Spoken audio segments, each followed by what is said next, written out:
Oui, je pense que le bilan, on peut dresser un bilan à plusieurs niveaux. Un bilan déjà, bon, une initiative, elle est politique et il faut savoir que pour cette initiative triple A, elle a commencé d'abord au niveau ministériel.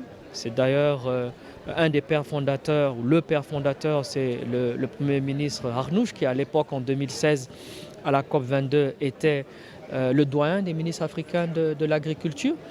Et l'initiative donc a commencé, c'est une volonté des ministres africains déjà de l'agriculture d'adapter le secteur au changement climatique, premièrement. Mais deuxièmement, ce qui s'est passé à Marrakech, c'est qu'en marge de la COP, Sa Majesté a organisé un sommet africain sur le climat et a endossé l'initiative, est devenu le champion de l'initiative triple A qui depuis fait partie des 6 initiatives championnes de l'Union africaine.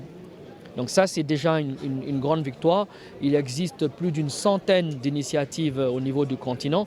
L'initiative triple A, comme je dis, qui est une initiative d'abord voulue par les ministres africains de l'agriculture, est aujourd'hui fait partie de ces 6 initiatives, championnes de l'Union africaine. Deuxièmement, c'est en termes également de participation. Nous avions en 2016 à peu près une quinzaine de pays membres. Nous avons doubler ce nombre, bien au-delà. Nous sommes à plus de 35 pays membres qui couvrent toutes les 5 régions du continent.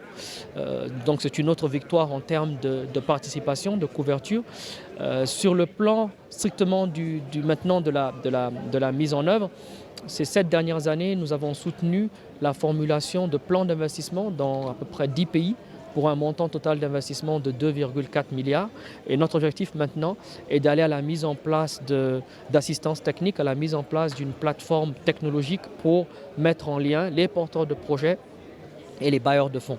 Nous travaillons également sur le renforcement des capacités, les renforcements des capacités au niveau institutionnel, au niveau même scientifique, c'est-à-dire tout ce qui est modélisation, ingénierie, la planification, la programmation et la mobilisation des ressources. Nous avons lancé il y a 6 mois le plus grand programme de renforcement des capacités en finance climat dans le monde. 23 pays à Rabat qui nous ont rejoints, avec lesquels nous travaillons sur ces 3 domaines-là, pour que les pays soient capables eux-mêmes d'ingénierer leurs projets et ensuite de transformer les plans en investissement et ensuite d'aller à la mobilisation des ressources.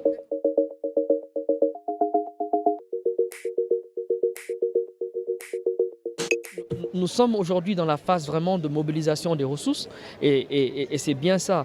Donc, nous avons pris le temps de formuler les plans d'investissement, d'aller maintenant au projet. Nous avons un portefeuille de projets, comme je dis, de 2,4 milliards de dollars qui doit toucher à peu près 100 millions de pays africains. Nous espérons. Nous avons eu beaucoup de retard malheureusement avec la Covid. Nous avons perdu 2-3 ans parce que le monde était à l'arrêt. Nous espérons que dans les 2-3 prochaines années, ce 2,4 milliards qui soit mobilisé, qui va toucher à peu près 100 millions de paysans africains, soit effectif. Et selon les premières estimations, les discussions que nous avons avec les partenaires, nous n'avons aucun doute que 2,4 milliards de dollars, nous allons pouvoir atteindre cette cible dans les 2-3 prochaines années.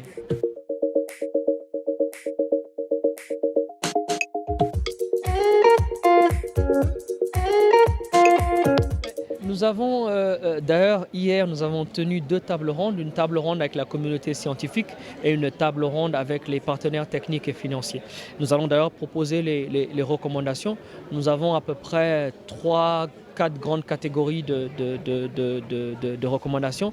Des recommandations sur les financements, c'est-à-dire déjà prioriser les sources de financement qui existent au niveau du continent, que ce soit à travers le développement des marchés carbone, que ce soit à travers le développement de la fiscalité verte, que ce soit à travers la mobilisation des financements à long terme, par exemple, détenus par les fonds de pension du continent. Donc un premier élément, aller vers plus de ressources mobilisées au niveau du continent.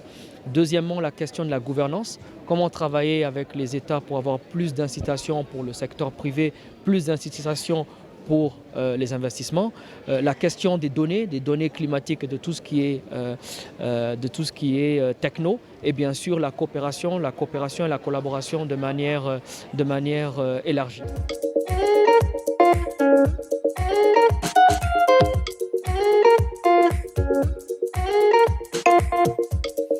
comme je dis, ça se passe, la mobilisation des fonds, elle se passe à deux niveaux. C'est-à-dire qu'elle se passe, et c'est ce que nous allons faire. Aujourd'hui, nous mettons en place une stratégie de mobilisation qui regarde l'international, le national, le public et le privé. Et là où le bas blesse, c'est que la grande majorité des pays africains n'ont pas d'acteurs nationaux capables d'orchestrer cette réponse. Et on a beaucoup parlé de coopération sud-sud hier. Vous prenez par exemple ces grands fonds qui existent, ces fonds internationaux, le Fonds vert pour le climat, qui représente aujourd'hui le fonds le plus important au niveau international pour le climat. Le Maroc est le seul pays, je pense le seul pays au monde qui dispose d'institutions. 4 institutions marocaines sont accréditées à ce fonds-là.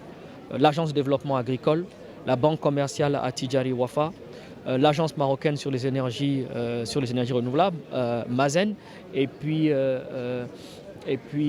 dernièrement, ça nous fait trop. Et puis la caisse de dépôt, CDG Capital. Donc vous avez au Maroc 4 institutions nationales qui sont capables d'aller structurer des projets et mobiliser à l'international. On s'est rendu compte que la grande majorité des pays africains ne disposent pas de ces capacités internes pour pouvoir faire ce travail. Et ce que nous allons faire en tant qu'initiative, c'est justement continuer à avoir des relations beaucoup plus étroites, de s'inspirer de cette expérience pour que nous ayons beaucoup plus d'institutions capables de faire ce travail. Parce que vous ne pouvez pas aller à la mobilisation des ressources de manière durable en ne vous basant que sur des consultants internationaux, en ne mobilisant que l'expertise internationale. C'est une opportunité d'ailleurs pour la jeunesse de former des jeunes à ces métiers-là, à ces métiers qui sont nouveaux, à ces métiers qui sont porteurs, et aller, comme je disais, à une mobilisation des ressources qui regardent les fonds nationaux, les fonds internationaux, le public et le privé. Pour suivre toute l'actualité d'EcoActu.ma, inscrivez-vous sur notre chaîne YouTube et rejoignez notre communauté sur Facebook et sur les autres réseaux sociaux.